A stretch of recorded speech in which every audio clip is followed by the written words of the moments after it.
के विषय में जानेंगे आज हम लोग। अंगुलीमान एक ऐसा डाकू था जिसने प्रण लिया था कि हम कम से कम 1000 आदमियों को मारेंगे। बेचारा का प्रण भी टूट गया। अब बताइए, ऐसा डाकू था कि कहा था सब लोग को माला पहनने का सौभाग्य रहता कि हम हीरा का पहनेंगे, सोना का हार पहनेंगे ना। ये मूर्ख डाकू को ऐसा शौक चढ़ा था कि हम 1000 लोगों के अंगुलियों को माला बना के पहनेंगे। अब बेचारा पहना भी था। मालूम है 999 आदमी को मार चुका था। ये नहीं कि उसका पांचों हाथ, यानी कि पांचों एगो हाथ में उंगली होता है और इस हाथ में भी 5 गो उंगली होता है ना, 10 गो हुआ और 10 गो पैर का 20 गो।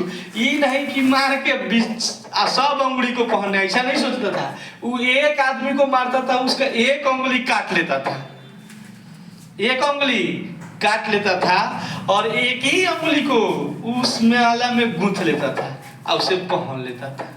बताइए, इससे कोई उसको सर्व शिकायत नहीं था। और जो भी उस क्षेत्र में जाता था उसको लूट लेता था। काहे कि यह रहता कहाँ था? कौशल राज्य के श्रावस्ती, यानी कि अर्थात जालिनी वन में ही रहता था। कौशल यानी कि कौशल राज्य है, उसके श्रावस्ती अर्थात जालिनी कहती है, जालिनी वन में ही बेचारा अपना स्थान जमाए हुए था। और उस रास्ते से जो भी जाता उसको मार करके उसका एक उंगली काट के अपनी गर्दन में पहन लेता था। लोग को हीरे जेवरात पहनने का शौक था, इसको उंगली पहनने का शौक था। ठीक ना। अब ये बेचारा क्या करता था? अब ये बात किसको पता चला? स्वयं गौतम बुद्ध को पता चला। क्यों? क्योंकि जो कौशल का राजा था परसनजीत बहुत चिंतित था। एक साथ 40-40, 30-30 आदमियों को भी मार देता था। इतना बलवान था, इतना ताकतवर था। कौन? अंगुलीमान डाकू। जैसे अभी सब फिल्म में नहीं सुने हैं, सो जा वरना गब्बर आ जाएगा। जब दूर दूर तक बच्चे रोने की आवाज आती है तो माँ अपने बेटे को ही सुनाती है कि सो जा बेटे गब्बर आ जाएगा। तो बच्चा डर से सो जाता था। इससे कहीं गुना ज्यादा इसमें अंगुलीमान डाकू से डरता था उस क्षेत्र का लोग। जब बच्चा रोता था तो कहता था चुप सुत जाओ, तो अंगुलीमान डाकू आ जाएगा। डर बच्चा डर के मारे माँ की गोद में चिपक जाता था। तो ये बात किसको पता चला? गौतम बुद्ध जी को। तो ये अंगुलीमान जो डाकू था ये इतना दहशत मचाया था कि श्रावस्ती से जाने वाले लोग, यानी कि जालिनी वन का रास्ता बंद कर दिया, लोग गेट बंद कर दिया। कहावत में ये भी बात पता चलता है कि जब 999 पुगे ना तो उससे तो कोई मिलने नहीं चाहता था, लेकिन उसकी माँ जाती थी। तो 999 जब पुग गया तो उसकी माँ भी जाना बंद कर दिया। वो सोच भी रहा था कि माइया तो एक पुगा ले तो 1000 मर पुगे, अपनी माँ को भी मारना चाहता था। कौन? गौतम बुद्ध, जिसे समझाने के था अंगुलीमान डाकू। तो इस प्रकार क्या हुआ कि वो सीधे निकल पड़े। कहाँ पे? इस जालिनी वन में। जैसे ही गौतम बुद्ध जालिनी वन पहुंचे तो दूर से ही देखिए किसको? अंगुलीमान को। तो कहे ठहर जाओ। तो ठहर जाओ। पहले तो दौड़ा उसके तरफ, पहले ही बोले ठहर जा। कौन? अंगुलीमान डाकू कि आज तुम्हारा वध तय है। तो कहे ठीक है। ऐसा तो नहीं था कि गौतम बुद्ध क्षत्रिय नहीं थे, वो भी हथियार चलाना जानते थे। इसका मतलब भी थोड़ा ये है कि वो भक्ति लाइन में चले गए तो ताकतवर नहीं था, उनका ताकत कम हो गया था। वो भी बहुत ज्यादा शक्तिशाली थे। वो कहते थे कि हमरा इससे कितना समय चाहिए? महज आधा घंटा ही टाइम देगा, इसका हम ब्रेन वॉश कर देंगे। जैसे खान सर अभी लेकर से ब्रेन वॉश किए हुए हैं। तो वो कह रहा था कि हमरा आधा घंटा समय चाहिए, हम इसका ब्रेन वॉश कर लेंगे, इसे हम अपने बुद्धम शरणम गच्छामि में ला लेंगे।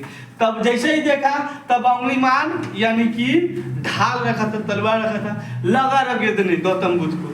तो पहले 100 मीटर दौड़ा, 1000 मीटर दौड़ा, ओकरा बाद में हाफ मैराथन कराया, ओकरा बाद में पूरा फुल मैराथन खूब दौड़ाया। 2 घंटा ले दौड़बै 3 घंटा पुगा दिए दौड़ते जब हाँफ के बैठ गया तो कह रहे भाई जान लेगा का।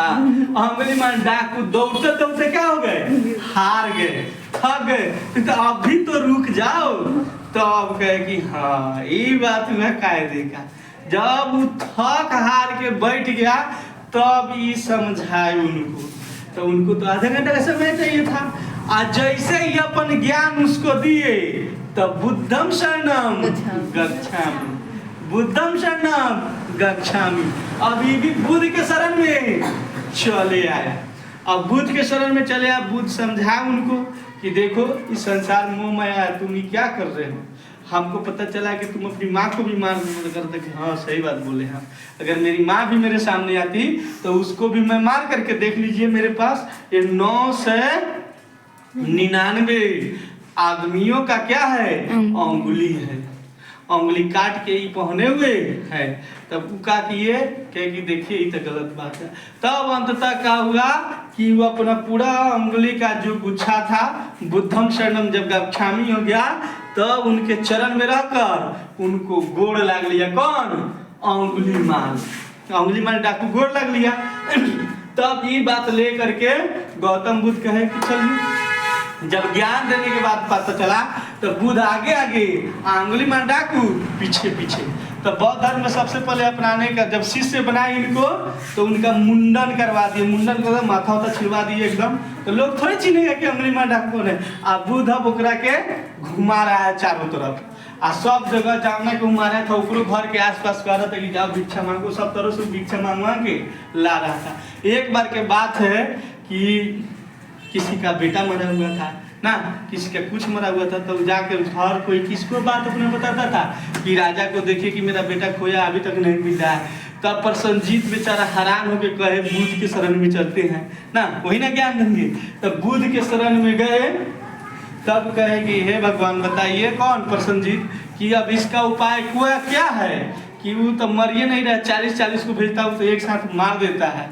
तब बुद्ध कहे किससे, प्रसन्नजीत से, अगर बताइए अगर अंगुली माल डाकू अपना सारा चीज त्याग देगा ना, आपके पास आ जाएगा, आपके चरणों में गिर जाएगा तो आपकी न्याय व्यवस्था क्या कहती है। न्याय व्यवस्था का मतलब आपका कानून क्या कहता है, अंगुली माल को आप माफ कर दीजिएगा। तो भगवान ये तो सबसे बढ़िया बात, हम क्या नहीं माफ करेंगे। तो आपके बगल में जो खड़े हैं वही अंगुली माल डाकू। बताइए इनके साथ क्या किया जाएगा। तो अब तो प्रसन्नजीत का पूरा शरीर तर बदर पसीना से भीज गया। बेचारा थर थर आगे का कि बाप रे बाप कौन गारंटी अब ये 1000 हमरे बना पुगा ले। थर थर कांपने लगे ना। लेकिन हाँ ठीक है हम इसको माफ कर दिए। तो ये बात अब पूरे लोगों को पता लग गया कि अंगुली मान डाकू अब गौतम बुद्ध के शरण में आ गए। बुद्धम शरणम गच्छामि हो गए हैं, बुद्ध के शरण में आ गए। अब क्या हुआ कि अंगुली माल जब जाता था तो उस घर से अनाज मिलता था उसको भिक्षाटन में जाने के घर के किसी सदस्य को मार दिया था जान से। कौन उसको पत्थर से तो कौन चाटी से कुछों से मारता था। लेकिन गौतम बुद्ध बताए हुए थे कि अब तुम्हारा प्रायश्चित करने का समय है। तुम अब किसी का मतलब कि विरोध नहीं कर सकता, तुम किसी को मारना अब नहीं है। तब कहा कि देखिए हम मार के छोड़ दिया है। रोता था बेचारा। तभी कहे कि देखिए ये शरीर है, चोट प्राण को लगता है। तो प्राण तुम्हारा अंदर ठीक है, ये चोट तो बनावटी शरीर को लग रहा है, इस पर ध्यान नहीं देना है। जो गलती तुम किया वही तुम्हें आज भुगत रहे हो। तो कहते ठीक है। उसके बाद भिक्षाटन करते हैं। और किनके शरण में आ गए थे, अब गौतम बुद्ध के शरण में आ गए थे। कौन, अंगुली माल। एक तो कहानी ये है। दूसरे कहानी अगले वीडियो